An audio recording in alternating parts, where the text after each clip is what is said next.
29 April 2025 ভোর রাত 4:25:50 CCTV ফুটেজে দেখা যায় চট্টগ্রামের পতেঙ্গা মডেল থানার কিলো 53 নামের নৈশ টহল গাড়িটি দাঁড়িয়ে আছে ওয়াটার বাস টার্মিনালের গেটের পাশে। গাড়ির পেছনের অংশে দেখা যায় এক যুবককে। মাত্র 1 সেকেন্ড পরই সেখানে এএসআই তসলিম হুদা 2 পুলিশ সদস্য সহ গাড়িতে ওঠেন। তাদের সঙ্গে ছিল মাদক ও হত্যা মামলা সহ প্রায় 15 মামলার আসামি নাগর আলী বাড়ির আলাউদ্দিন।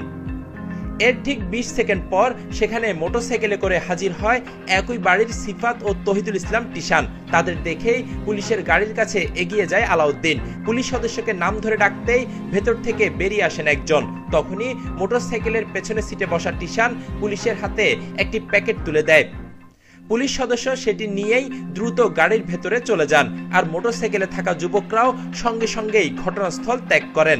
পুরো ঘটনাটি ঘটে মাত্র 5 সেকেন্ডে। তবে চিহ্নিত মাদক ব্যবসায়ী আলাউদ্দিন তখনও গাড়ির পাশে দাঁড়িয়েছিল। এ সময় তার সহযোগী নুরুল হুদা, মিজান, আরিফ ও দেলোয়ারকে আশেপাশে ঘোরাফেরা করতে দেখা যায়। স্থানীয় সূত্র বলছে, নেভালের এই পথ ধরেই রাতের আধারে ইয়াবা ও মদের বড় চালান আসে। সিসিটিভি ফুটেজে দেখা যাওয়া ওই প্যাকেটটিও মাদকেরই একটি চালান বলে দাবি করা হচ্ছে। অভিযোগ উঠেছে, টহল গাড়ির সহযোগিতায় মাদকের চালানটি নিরাপদ স্থানে সরিয়ে নেওয়া হয়। ঘটনার দিন দায়িত্বে থাকা এএসআই তসলিম হুদার সঙ্গে যোগাযোগ করা হলে তার বক্তব্যে চরম অসঙ্গতি মেলে। প্রথমে তিনি দাবি করেন ওই দিন তার ডিউটি ছিল না। থানার বাইরে এসে এই পুলিশ কর্মকর্তাই আবার দাবি করেন সিসিটিভি ফুটেজের সময় ঠিক থাকে না, আর গাড়ির পেছনে কি দেওয়া হয়েছিল তা তিনি জানেন না।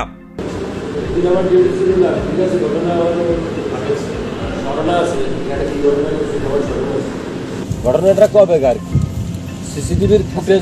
সিসিটিভির ফুটেজে কখনো টাইম ঠিক থাকে না, যেহেতু আপনি ভিডিও ফুটেজ দিচ্ছে, বড় ভিডিও ফুটেজও আছে, ছোটটা যখন আপনার কাছে আসছে, ক্লিয়ারটা আপনার কাছে আসছে। সেটা আমাকে তো বুঝাইতে সক্ষম হন নাই যে কি ভিতরে কি দিল, কেন দিল, কেন আসলো। কইতে পারতেছি না যে আসলে কি দিল, আমি তো কইতে পারতেছি না যে আসলে কি দিল।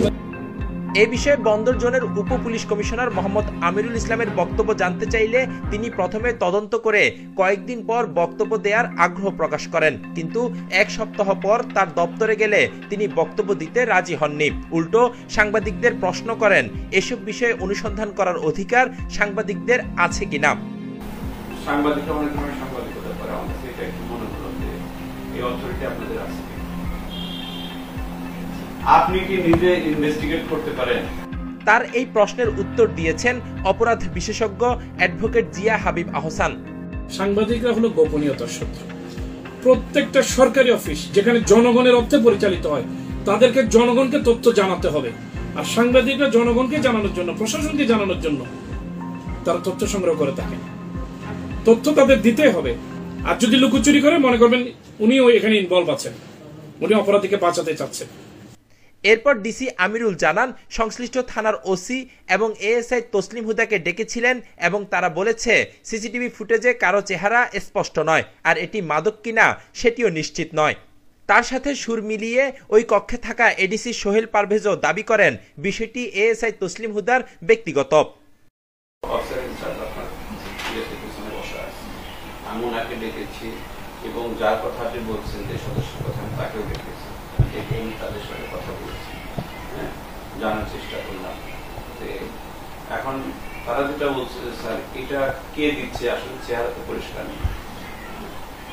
তারা বললো যে কে দিচ্ছে বা কার হাতে দিচ্ছে বা জিনিসটা কি, বস্তুটা কি, এটা আপনি হয়তো সার্কামস্টেন্সিয়াল একটা এভিডেন্সে এটা কনক্লুসিভ প্রুফ না।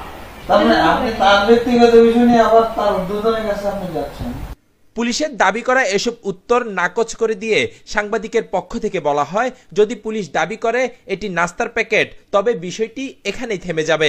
আশ্চর্যের বিষয়, মুহূর্তে সুর পাল্টে যায় উপ পুলিশ কমিশনার মোহাম্মদ আমিরুল ইসলামের। তিনি বলে দেন এটি নাস্তার প্যাকেট ছিল।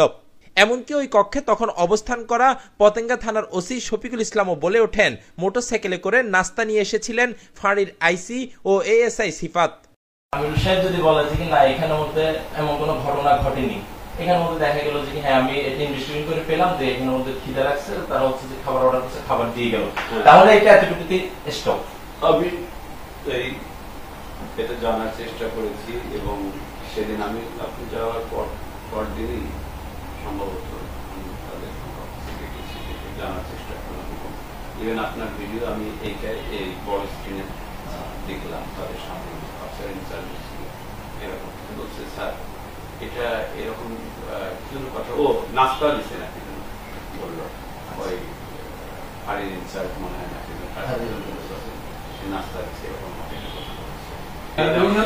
পুলিশ সদস্য সম্ভবত যে গ্রহণ করতেছে আর যে দিচ্ছে